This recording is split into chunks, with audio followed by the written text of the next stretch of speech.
Selamat malam, saudara. COVID-19 hampir setahun menebar prahara di mana-mana. Kerusakannya sistemik, dampaknya ditimbulkan luar biasa. Sampai gebrakan solusinya tak bisa biasa-biasa saja.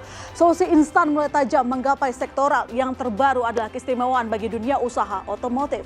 Sempat menolak mentah-mentah, pemerintah akhirnya luluh dan tak enggan mengobrol diskon pajak.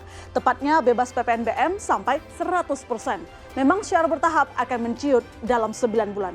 Apa sih damage nyata yang ditimbulkan? Anda lihat grafik ini. Ujung tahun 2020, Indonesia memastikan diri gagal keluar dari resesi.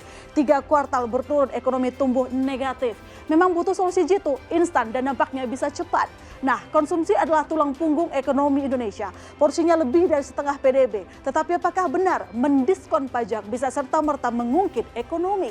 Bebas pajak mobil baru membela kepentingan siapa? Kompas TV tak pernah setengah-setengah mengupas isu gratis pajak mobil baru membela siapa. Narasumber utama kami hadir dari regulator, pelaku industri sampai catatan redaksional yang mengabdi pada kepentingan rakyat. Business Talk, rujukan bagi pembuat kebijakan, dunia usaha sampai penentu kesejahteraan setiap individu. Saya, My Sister Tarigan.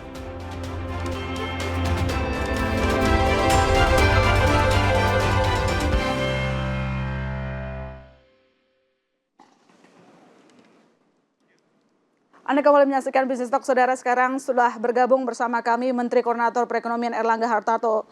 Selamat malam, Pak Erlangga. Selamat malam, Mbak My Sister Tarigan. Sehat, Pak? Alhamdulillah sehat. Alhamdulillah sehat. Pak Erlangga, ini kalau kita lihat banyak sekali yang mencari Anda terkait dengan PPNBM pajak mobil ini. Nah, apa yang sebenarnya menjadi alasan, to the point saja Pak, apa yang menjadi alasan pemerintah akhirnya memberikan insentif ke sektor otomotif, bukan kepada sektor yang lain yang mungkin sumbangsinya lebih besar ke PDB? Ya, pertama kalau kita lihat dari data statistik, jelas bahwa sektor yang pengungkitnya besar adalah sektor manufaktur, 20% dari PDB. Kemudian diikuti oleh sektor perdagangan. Nah, perdagangan dan industri ini kontribusinya besar. Nah, di antara sektor-sektor kita perlu melihat secara lebih mikro. Memang andalan ekspor kita yang pertama kelapa sawit, tetapi kelapa sawit kita sudah punya kebijakan terkait dengan pajak ekspor yang sifatnya progresif dan program B30. Jadi itu sudah ada kebijakan pemerintah. Kemudian yang kedua, batu bara dan mineral. Ini di dalam Undang-Undang Cipta Kerja sudah dimasukkan terkait dengan mineralisasi daripada batu bara dan juga terkait dengan mineral yang lain. Yang ketiga, terkait dengan industri logam. Nah, industri logam juga kita sudah buat kebijakan terkait dengan nikel, koper, dan gold, dan itu juga kebijakannya mendorong dari tumbuhnya industri hilir. Berikutnya adalah sektor yang kemarin tumbuh juga perhiasan sampai 7 billion. Nah, ini kita sedang menangani juga secara khusus, termasuk di dalamnya kita sedang mengkaji pembentukan daripada salah satunya adalah bagaimana monetisasi daripada emas. Nah, berikutnya adalah otomotif. Jadi otomotif itu adalah yang berikut dan dibandingkan yang lain, utilisasinya di bawah 50%. Yang tadi itu semua utilisasinya di atas 50%, bahkan kelapa sawit, batu bara, logam itu harganya termasuk all time high. Nah, kemarin yang di bawah turun di bawah 50% adalah otomotif. Nah, kita tahu industri otomotif itu kemarin turun secara year on year itu minus 30%, tetapi minus 30-nya itu dari 80%. Sehingga tentu ini rendah. Kemudian kita melihat juga bahwa industri ini tenaga kerjanya 1,5 juta secara langsung. Secara tidak langsung 4,5 juta. Nah, kemudian industri turunannya itu di sektor perdagangan, perbengkelan, dan yang lain juga tenaga kerjanya banyak.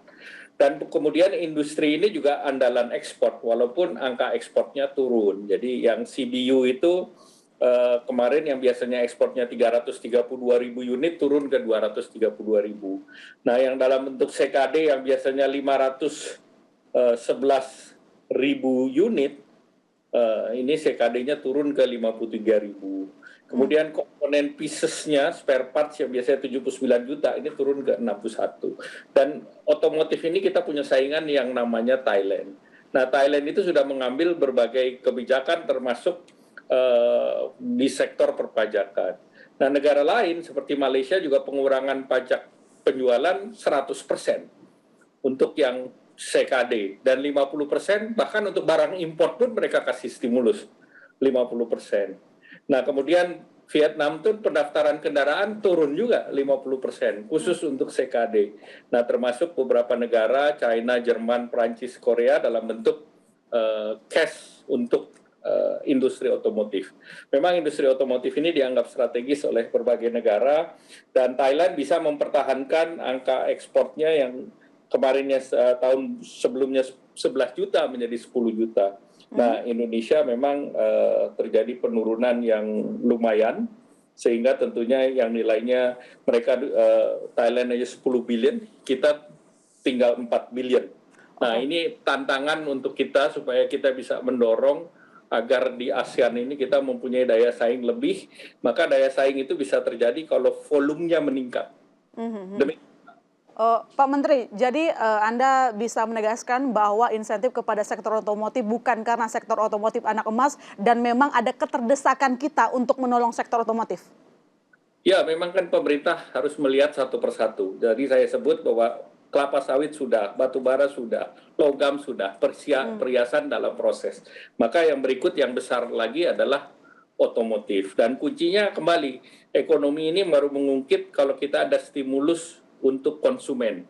Nah, PPNBM ini adalah stimulus untuk konsumen karena diberikan kepada CC yang di bawah 1.500. Artinya di bawah 1.500 ini adalah untuk masyarakat banyak. Dan apa saja yang 1.500, ya dia sedan, ya dia SUV, dia MPV. Sehingga ketiga jenis itu didorong. Tetapi yang di atas 1.500 sampai 2.500 atau sampai 3.000 tidak diberikan keringanan. Karena tidak yang akan diberikan keringanan. Ke atas biasanya mengejar CC yang lebih tinggi. Oke, Pak Menteri, kira-kira apa dampak agregat yang diharapkan oleh pemerintah dengan insentif yang kita berikan ini? Tentu kita berharap bahwa multiplier efek kepada industri dan turunannya, karena kemarin memang sebagian dari industri kan karyawannya tidak penuh. Dan pesan spare parts-nya juga tidak penuh.